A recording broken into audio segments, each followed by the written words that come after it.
Hi everyone, I'm Paige Abbott and this is your weekly recovery message. This week I wanted to talk about the topic of peace. It is the Easter long weekend ahead of us and there's lots of messages surrounding that. Personally, I'm not a religious person, so that part doesn't speak to me, but it does put other spiritual concepts and ideas into my mind, and one of them is peace. With a little bit more bounty of time, I hope that you can look after yourself maybe a little bit differently than you typically do on this weekend and moving forward. But the main question I have for you today that I would encourage you to explore is, where do you find peace? Through what activities, in what moments, with who, doing what? These are all important questions to keep exploring. Now, some of you, when I put out that question, immediately the brain says, I don't have any.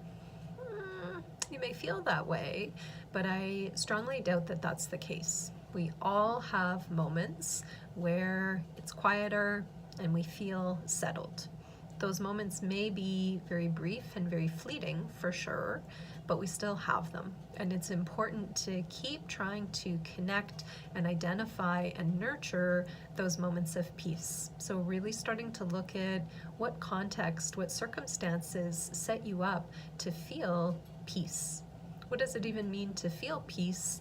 Well, my definition and understanding is it's when our minds feel relatively quiet, we're accepting of where we're at, there's not a desire for more or something different, and we can be okay exactly where we are at this moment.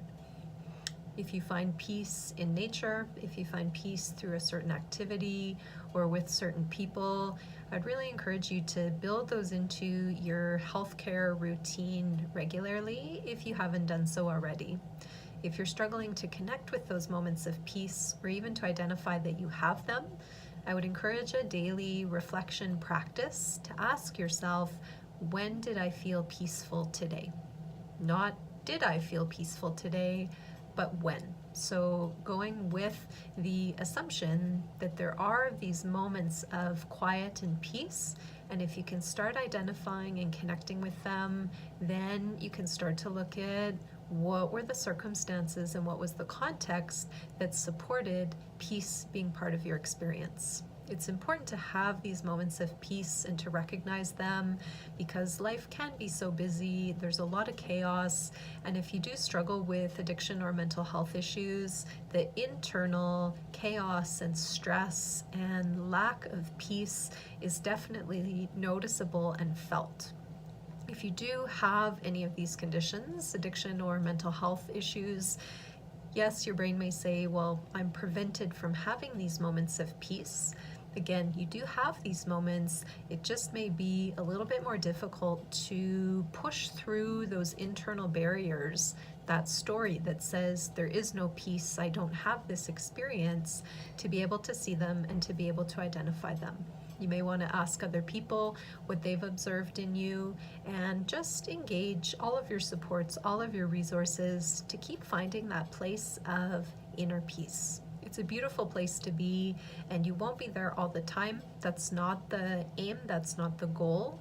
The goal is just to find those moments of peace and solace, which are incredibly rejuvenating for our soul and for our hearts. I wish you the best in your ongoing journey of recovery and health. Thank you so much for watching, and bye for now.